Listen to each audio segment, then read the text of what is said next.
Est-ce que vous croyez qu'on pourrait dire que Balzac, à lui tout seul, pourrait être le seul auteur pour la vie de tout un homme? Mais non seulement on pourrait le dire, cher Éric Olivier, mais ce que vous dites là, c'est une thèse très connue et signée par un nom illustre, c'est la thèse d'Alain. Alain disait, vous pouvez prendre chez Balzac exactement les mêmes exemples que dans la vie. Un exemple pris dans un roman de Balzac, c'est tellement exact, ça colle tellement avec la réalité que pour moi, philosophe, ça a exactement la même valeur que si vous me preniez un exemple dans l'histoire ou dans des choses que vous avez vues et dont vous pouvez témoigner.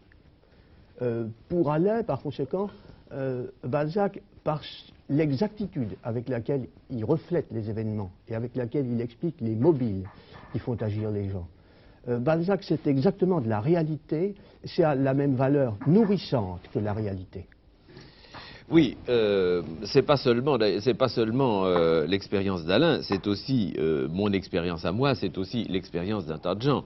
Balzac, je crois, c'est véritablement le compagnon de toute une vie. Et c'est une chose qui est très passionnante et très curieuse à remarquer dans Balzac, n'est-ce pas? C'est qu'on peut le lire à n'importe quel âge. On peut le lire à 10 ans, on peut le lire à 20 ans, on peut le lire à 30 ans, on peut le lire à 60 ans. Et on y trouve chaque fois l'aliment qui convient à l'âge que l'on a au moment où on le lit. C'est une chose tout à fait curieuse. Balzac procède, je dirais, un petit peu comme la nature, c'est-à-dire qu'il ne donne que la moitié des secrets. Il ne dit pas les choses.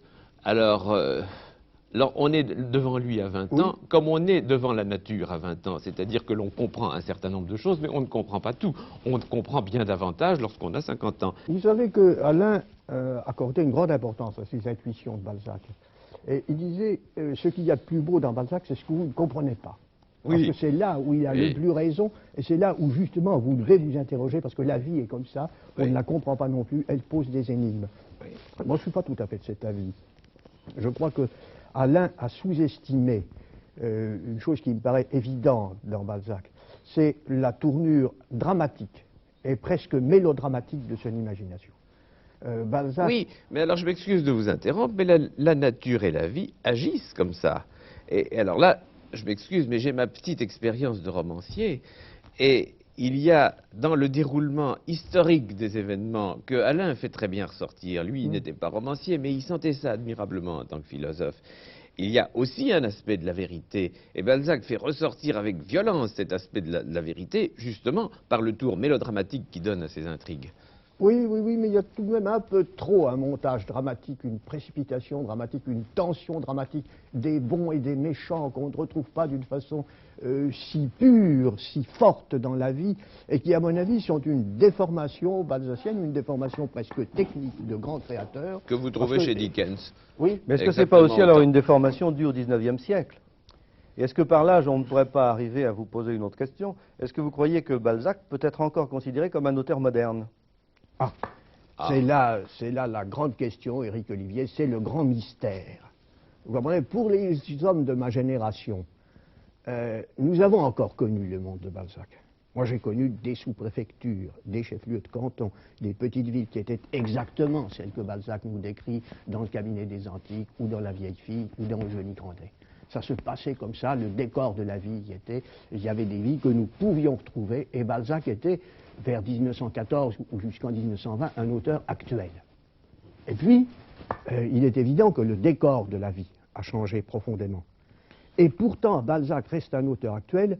Vous avez la réponse tout de suite, n'est-ce pas? Parce que c'est l'auteur qui a le mieux décrit le monde capitaliste dans lequel nous vivons, c'est-à-dire un monde dans lequel toutes les hiérarchies ont disparu. C'est le grand drame social chez Balzac. C'est la disparition des hiérarchies, et les drames, les questions de conscience, les tragédies personnelles qui naissent de cette disparition des anciennes hiérarchies. On ne croit plus qu'à l'argent, gagner de l'argent, avoir de l'argent, se procurer de l'argent. On ne respecte plus que les gens qui ont de l'argent. On ne pense plus qu'à arriver. Et cette espèce de contexture dramatique, cette espèce de mouvement vers la réussite, qui est l'âme même de tout le roman de Balzac, de toute la comédie humaine, c'est encore notre histoire, qu'est-ce que vous voulez? Il y a tout de même une petite différence entre l'époque de Balzac et la nôtre, tout au moins telle que la décrit Balzac, et telle que la décrivent nos romanciers actuellement, ou tout au moins les gens qui essayent de la voir telle qu'elle est. C'est que il y a indiscutablement une baisse d'énergie, une baisse d'influx vital. Il y a au XIXe siècle, dans la société balsacienne, une énergie absolument formidable, qui d'ailleurs a été admirablement dite par Baudelaire, qui dit « tous les personnages de Balzac, jusqu'à une vieille portière, sont bourrés d'énergie jusqu'à la gueule ». Nous ne sentons absolument plus ça dans le roman actuel, où au contraire les personnages sont très fatigués, où les personnages ne croient plus en eux, et non plus cette espèce de confiance aveugle dans leur propre destin que nous voyons dans les personnages de Balzac.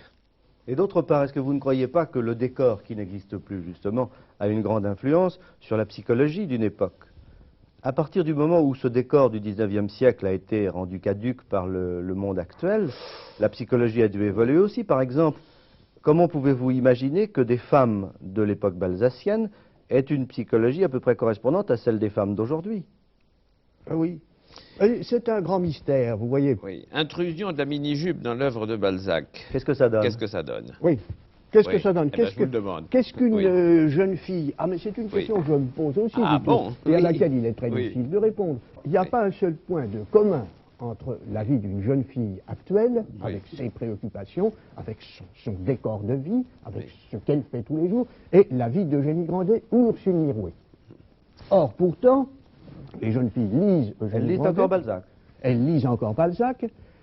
Eugénie Grandet, ça leur paraît peut-être un peu vieillot, Ursule Mirouet aussi, mais enfin, elles se sentent quelque chose de commun avec ces jeunes filles de Balzac, qui sortaient avec un chaperon, qui étaient des êtres fragiles, tendres, couvés de tous les côtés, auxquels on ne pouvait pas laisser faire un pas, enfin, qui Oui. sont le contraire de ce que nos jeunes filles actuelles sont devenues. Ceci dit, il y a des tas de jeunes filles modernes chez Balzac. Je veux dire, des jeunes filles qui pourraient très bien exister aujourd'hui. Par exemple, Modeste Mignon, il lui en faudrait pas beaucoup pour avoir la très peu philosophie du de la tout, pilule. là. Et puis les femmes de Balzac sont restées très semblables. Enfin, les femmes d'aujourd'hui sont restées très semblables aux femmes de Balzac. Une femme comme Madame de Morsauf, elle existe encore Elle existe, aujourd'hui. oui. Les jeunes filles ont évidemment changé de forme extérieure, mais pas les femmes balsaciennes, pas Madame d'Espard. Oui, J'en oui. connais. Elle existe, exactement. Elle existe. Mais Mais elles alors- ont déjà un autre âge, ce qui change tout de même beaucoup de choses. Oui, c'est Oui, ça, mais Éric la Olivier, transposition avec des est la problèmes même. différents, parce que, Oui, vous Madame savez, d'Espard, à Balzac quel âge? Elle a 30 ans. passé pour le grand spécialiste des femmes. C'est le Marcel Prévost de son époque. Oui. Nous ne nous en rendons pas compte aujourd'hui. Oui. Enfin, la manière dont en parlait la critique, c'était l'homme qui sait tout sur les femmes. Le grand psychologue féminin, l'homme qui a la tête sur tous les oreillers. Ce qui est comique quand on Ça a se agacé- représente ce qu'était ce gros Balzac qui n'avait plus de dents, qui avait des cheveux souvent luisants, qui se mettait beaucoup de parfum et qui était le dernier, malheureusement, à avoir la tête sur tous les oreillers. Eh bien, enfin, c'est l'idée Oui, il qu'on avait se fait de lui. un aspect Dario Moreno physiquement. Oui. Et d'ailleurs, Ça n'empêche peut-être pas Dario Moreno d'avoir beaucoup d'oreillers. cette C'est faveur autre chose. cette faveur des femmes, cette grande abondance de lectrices agaçait énormément la critique.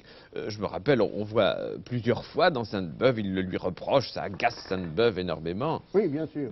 Sainte-Beuve dénonce le côté moite, le côté féminin, le côté parfumé de Balzac. Vous avez tout à fait Oui, raison. Il y a un oui, article il n'aime pas ça. Très, très étonnant Il n'aime pas ça du tout. de Sainte-Beuve Oui. à ce sujet.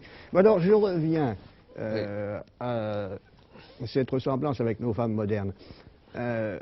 Balzac, qui a peint énormément de femmes, et une très grande variété de femmes, les peint avec une idée de son temps qui est devenue fausse d'une autre. Mais alors, tout de même, est-ce que vous croyez qu'aujourd'hui, moi, pour ma part, je n'ai jamais entendu de jeunes gens, garçons ou filles, me dire qu'ils aimaient Balzac ou même qu'ils lisaient Balzac. J'ai l'impression que c'est beaucoup plus un auteur lu par des gens adultes que par la nouvelle génération. Il faut avoir fait l'apprentissage de la vie. Vous voyez des œuvres très célèbres comme Le Cousine Bette. Qu'est-ce qu'un garçon de 20 ans peut retenir de la Cousine Bette? Qu'est-ce qui peut l'intéresser là-dedans? Cette espèce de chose si dramatique, le vieux Hulot qui est un vieux beau et qui ruine absolument toute sa famille, qui, haut fonctionnaire, très haut fonctionnaire, est absolument prêt à tout. Exactement à tout, parce qu'il aime les petites filles, parce Oui. qu'il lui faut des jeunes femmes, parce que pour satisfaire cette passion qui est Oui, devenue c'est la une destruction idée d'un fixe, homme, c'est la destruction une d'un homme par la destruction. sexualité. Oui, mais à 20 Alors à 20 ans, on ans, comprend on pas, peut c'est pas évident. comprendre ça, non. C'est Pas évident. comprendre. Et je dirais même, qu'est-ce qu'un lecteur courant peut comprendre à Cousine Bette? Je veux dire, un lecteur qui n'est pas soi-même un artiste, parce qu'il y a tout le problème de l'artiste, tout dans l'histoire de Steinbock.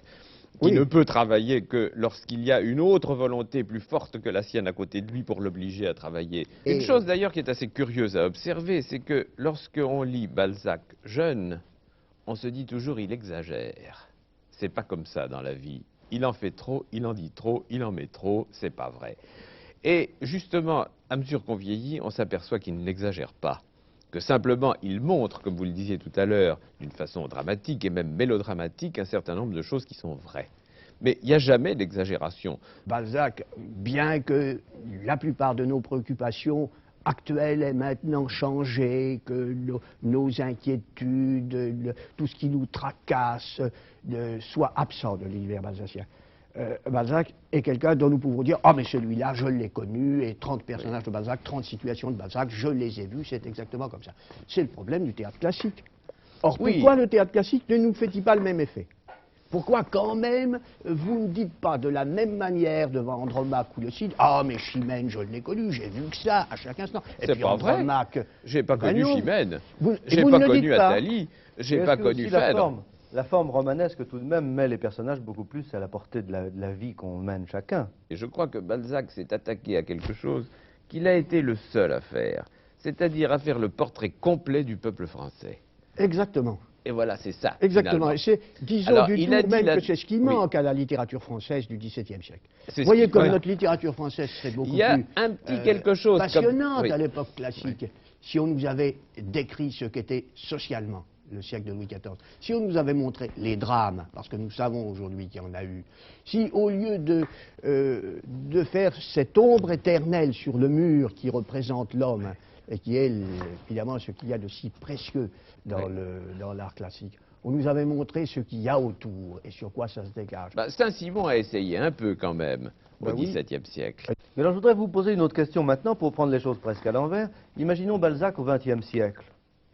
Puisqu'il a tellement justement bien senti le siècle dans lequel il vivait et prévu le nôtre. D'abord, on ne peut pas imaginer un homme de génie en dehors des circonstances où son génie s'est développé.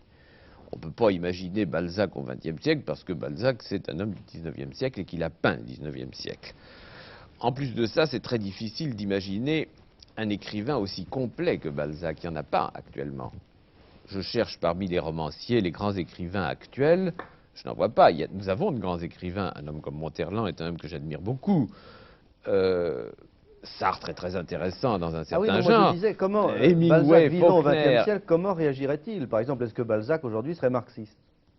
Est-ce qu'il serait un grand romancier marxiste? Alors, Balzac, il était légitimiste. Il était pour le trône et l'autel, Balzac. Pour une raison, à mon sens, je crois très simple, et je ne pense pas que Bardèche me contredise, parce que pour un romancier, il faut une société qui ait un minimum, je dirais pas d'immobilité, mais qui remue pas trop. Parce que la société, c'est le modèle. Et si le modèle remue tout le temps, on n'arrive pas à le peindre.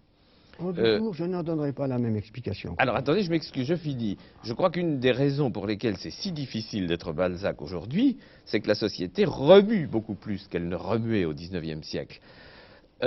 Au temps de Balzac, il y avait une certaine immobilité qui était d'ailleurs pas absolument naturelle, qui était un peu factice. L'immobilité de Louis-Philippe, elle a été plaquée sur quelque chose qui remuait beaucoup, mais ça a arrangé Balzac parce que la société restait quand même à peu près dans ses vieilles structures, ou plutôt dans les structures qui avaient été faites par la Révolution et par la Restauration.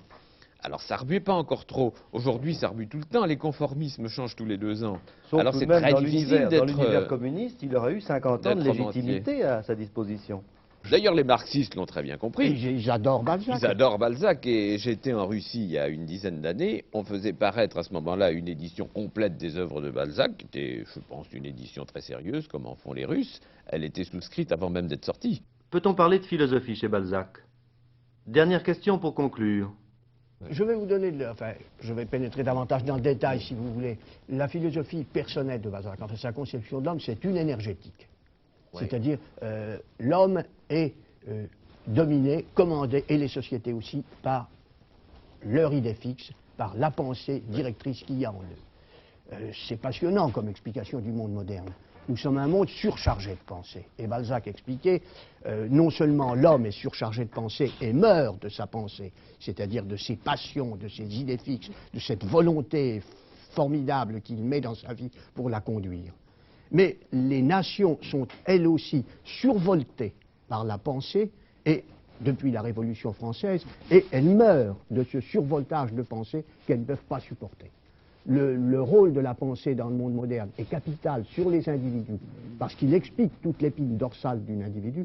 Il est capital dans les nations, et il deviendra de plus en plus capital, parce que les grandes nations modernes, vous ne les mènerez que par la propagande, en dosant, en manipulant, en dirigeant la masse de pensée dont elles ont besoin pour s'alimenter. C'est admirablement vu.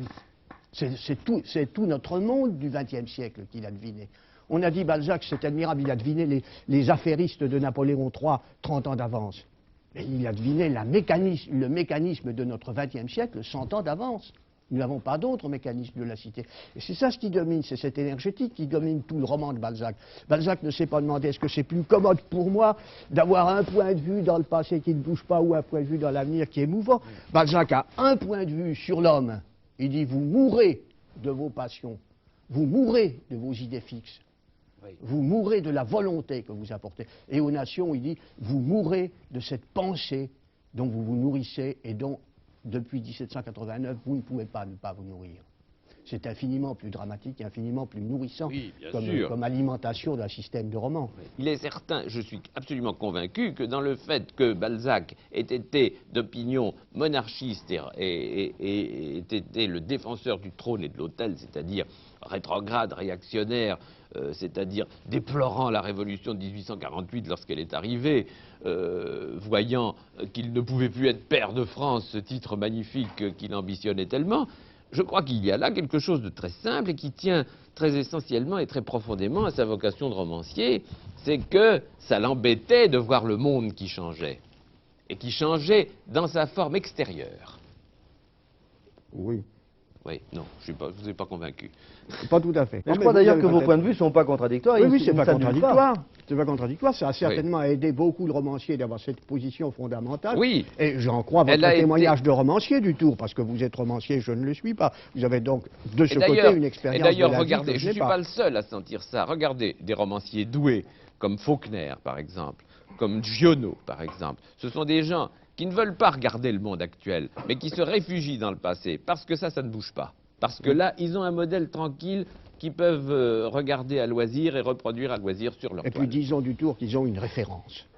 Ah aussi, bien sûr. Ça donne une espèce de relief au scandale du monde contemporain, parce que le romancier aussi, a besoin du scandale, même quand il ne blâme pas le monde contemporain. Enfin, il a besoin d'une distance pour avoir son relief dramatique. Et alors là, cette distance, cette référence, oui, bien sûr, c'est certain.